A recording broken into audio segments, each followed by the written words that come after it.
नांदेड जिल्ह्यातल्या मतदार बंधूंनी या निवडणुकीमध्ये आमच्या महाविकास आघाडीवर आणि माझ्यावर विश्वास टाकला, म्हणून ही विजयाची घोडदौड आज आम्हाला पाहायला मिळाली. कुणाला श्रेय दिलं? जनतेला, मतदाराला, व्यक्तिगत कोणी नाही.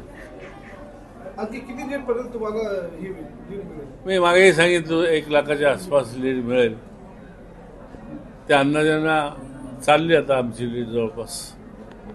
समोर भाजपा आणि तुम्ही म्हणजे असं काही वाटत होतं का? ह्या निवडणुकीमध्ये मला कसलीच भीती वाटली नाही, कारण का लोकांचाच एवढा आधार मिळाला, लोकांचाच कौल होता.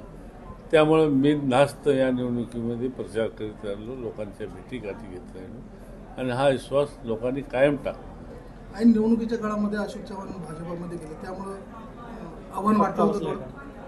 अशोकराव चव्हाण साहेब BJPमध्ये गेले, का गेले याची कारणं वेगळी, पण या जिल्ह्याने त्यांच्या वडिलापासून कैलासवासी शंकरराव चव्हाणापासून ते अशोकराव चव्हाणापर्यंत 60-70 वर्षे सेवा या नांदेड जिल्ह्यातल्या काँग्रेस पक्ष म्हणून त्यांच्या पाठीशी उभा केली.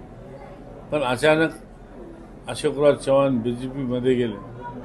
त्यांना वाटतं असेल की मी इकडं गेलो म्हणजे सगळी जनता माझ्या पाठीशी येईल, पण त्यांची ही अपेक्षा फोल ठरली असं मला या ठिकाणी म्हणायचं. फॅक्टर कामाला आलं, मराठा फॅक्टर कामाला आलं. या ठिकाणी दोन्ही फॅक्टर कामाला आले. एकतर जरांगे पाटलाचा फॅक्टर कामाला आला आणि दुसरी या BJP सरकारची नीती या 10 वर्षातली करार नव्हे, महागाई वगैरे, एक फॅक्टर कामाला आला.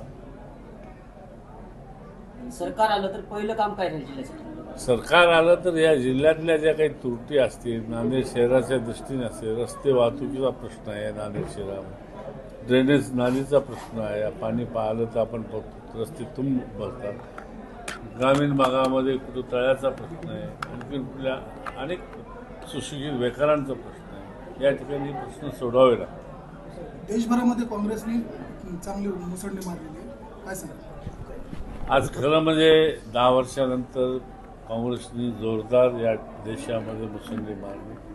त्याबद्दल ज्या लोकांनी काँग्रेसला पाठबळ दिलं त्या ठिकाणी मी व्यक्तीच्या त्यांचे आभार मानतो. आणि जे राहुल गांधी आमचे नेते यांनी जी मेहनत घेतली त्यांचेसुद्धा मी या ठिकाणी आभार मानतो.